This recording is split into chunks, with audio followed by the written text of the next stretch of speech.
कल हम जोड़ाक्षर के बारे में पढ़े, याद है ना आप लोगों को?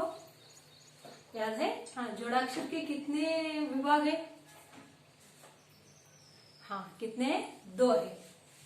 उसमें पहला है प्रचलित रूप और दूसरा मानक रूप। जब हम जोड़ाक्षर प्रचलित रूप में लिखते हैं तो कैसे लिखते हैं? ऐसे लिखते हैं ना।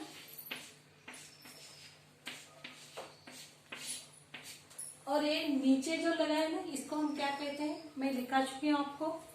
क्या कहते हैं? हलंत। याद है ना? हाँ। और मानक रूप में जब लिखते हैं तो क्या करते हैं? व्यंजनाक्षर पहले आधा लिखते हैं, फिर पूरा, है ना? हाँ। और उसके साथ में बताइए आप लोगों को, जो ऐसे हम लिखते हैं ना अक्षर, इसे हम क्या कहते हैं? पाई कहते हैं ना। खड़ी पाई वाले अक्षर जो है ना, इनको जब हम जोड़ाक्षर में लिखते हैं तो क्या किया जाता है? वो जो खड़ी पाई है ना, उसको हटाकर ऐसे जोड़ दिया जाता है ना। ऐसे समझो, ये है ना खड़ी पाई वाला अक्षर है, ये पाई हम हटाते हैं और ऐसे जोड़ देते हैं। ठीक है? याद है आप लोगों को? और जो बीच में यानी मध्य में होते हैं ना खड़ी पाई, तो वो अक्षर हम कैसे लिखते हैं? याद है आप लोगों को? मैं बता चुकी हूं। जैसे देखो, एक है, इसके बीच में है ना ये पाई, जब हम इसको जोड़ाक्षर में लिखते हैं तो कैसे लिखेंगे? इसको दूसरे व्यंजनाक्षर के साथ जोड़ देते हैं। याद आया? ठीक है बच्चों। और अब बिना पाई वाले जो अक्षर हैं, उन्हें कैसे लिखते हैं हम? जैसे त है, ड है, इन्हें जब लिखते हैं तो हम क्या करते हैं? इनके नीचे हलंत लगाकर लिखते हैं, है ना? चलो, इतना हो गया। तो बच्चों, इनके अलावा र के भी विभिन्न रूप है जो हम जोड़ाक्षर में लिखते हैं। वो कौन कौन से देखेंगे? ठीक है, यहाँ पर लिखो र के रूप। जब हम जोड़ाक्षर में लिखते हैं तो हेडिंग वही होगा, जोड़ाक्षर। ठीक है? इसमें र के रूप, र के कितने रूप है जोड़ाक्षर में जो हम लिखते हैं? तो र के 3 रूप है। देखो कैसे कैसे होते हैं। पहला जो है ये है, ठीक है? इसको हम क्या कहेंगे? इसको हम रेख। ठीक है? इसके अलावा और 2 हैं। वो कौन कौन से हैं? कि आपने जब किताब पढ़ते हैं ना, तो आप लोगों ने देखा होगा, एक ऐसा होता है और एक ऐसा होता है। तो इनको हम क्या कहेंगे? पदेल। क्या कहेंगे? पदेल। ये तीनों जो है ये र के ही रूप है। जब हम जोड़ाक्षर में लिखते हैं तो र के विभिन्न रूप जो है ना, ये इस्तेमाल किस तरह से करते हैं? 1-2 मैं यहाँ पर आपको दिखाऊंगी, देखो। ठीक है? ये लिखते ना बच्चों?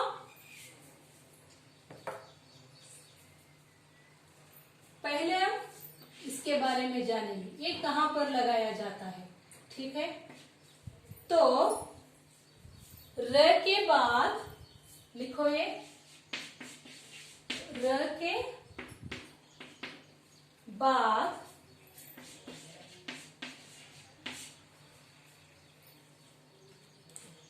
कोई, र के बाद कोई व्यंजन हो तो, व्यंजन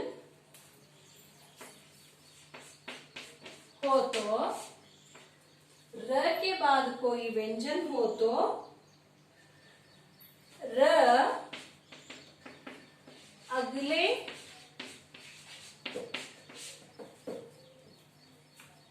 वर्ण पर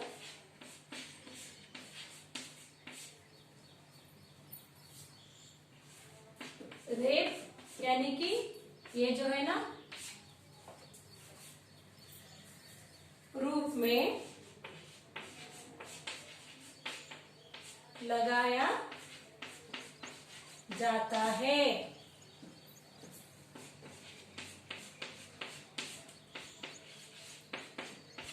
देखो बच्चों, र का जो है ना वो 3 रूप है। ये जो है इसको हम रेप कहेंगे। जब ये कहां पर हम लगाते हैं, देखो र के बाद कोई व्यंजन होता हो तो र अगले वर्ण पर रेप के रूप में लगाया जाता है। यानी कि जब हम एक शब्द लिख रहे हैं तो वहां पर क्या होता है, र के बाद दूसरा व्यंजन होता है, र भी खुद एक व्यंजन है, उसके बाद और एक व्यंजन वहां पर है तो वहां पर एक र ऐसे हम र नहीं लिखते, उसके बदले में ये जो है ना रेप जो है ना वो लगाकर हम लिखते हैं। ये लिखो,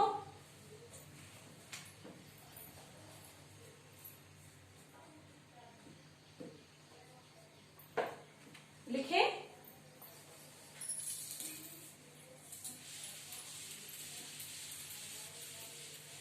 देखो किस तरह से, यहाँ पर मैं एक उदाहरण लिखाऊंगी आप लोगों को। जैसे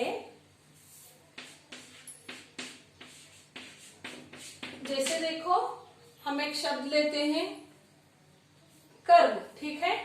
यहाँ पर कर्म ऐसे नहीं लिखते हम, ये भी एक व्यंजनाक्षर है। र के बाद यदि कोई व्यंजनाक्षर आ रहा है तो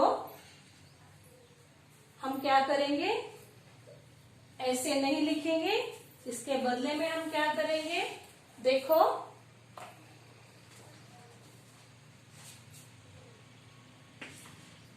ये र है, ये खुद एक व्यंजनाक्षर है और वो भी है ना, ये भी व्यंजनाक्षर है।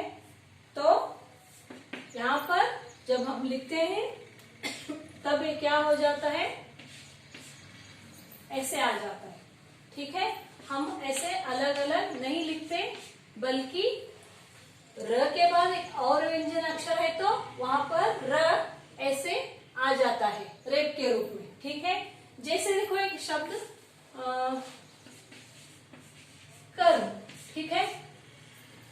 कर्म ऐसे ही लिखते हैं ना, कर्म लिखे तो ये गलत हो जाएगा ना, कर्म नहीं है वो कर्म।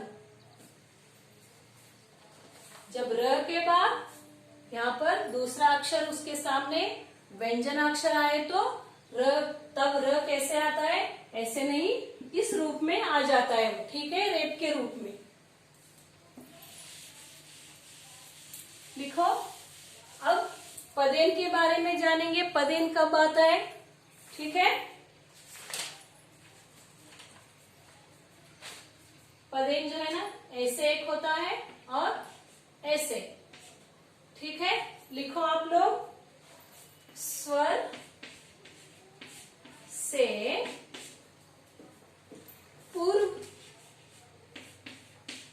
यदि, स्वर से पूर्व यदि स्वर रहित,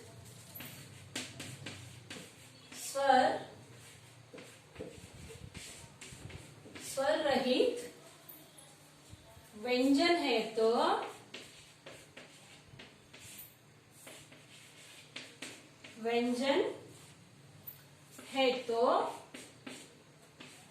र उसके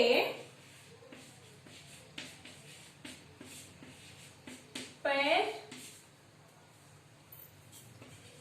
में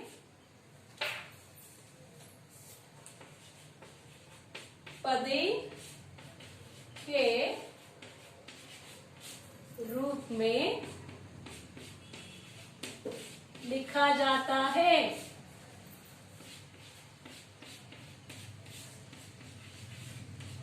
ठीक है बच्चों,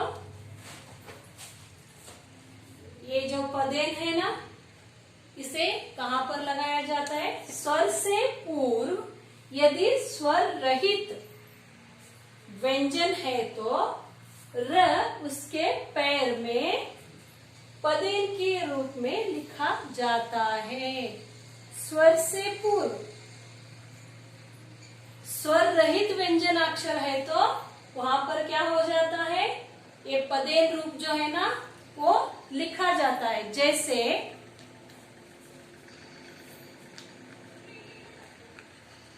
जैसे मैं आपको यहाँ पर उदाहरण दिखाऊंगी। चलो मिटाऊंगे। लिख चुके बच्चों? मिटाऊंगी। देखो, जैसे मैं उदाहरण बताऊंगी यहाँ पर।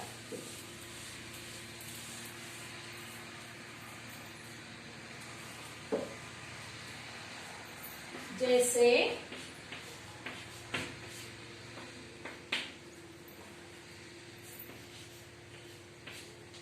प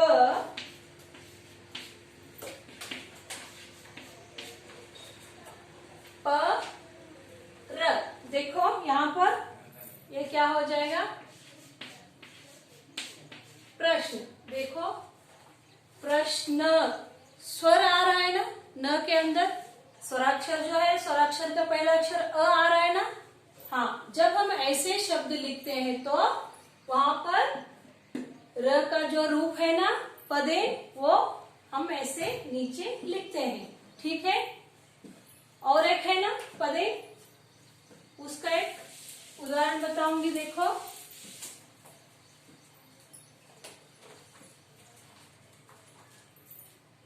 देखो ड प्लस र,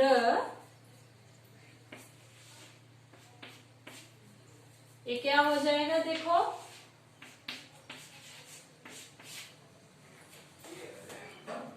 देखो म एक व्यंजन अक्षर है।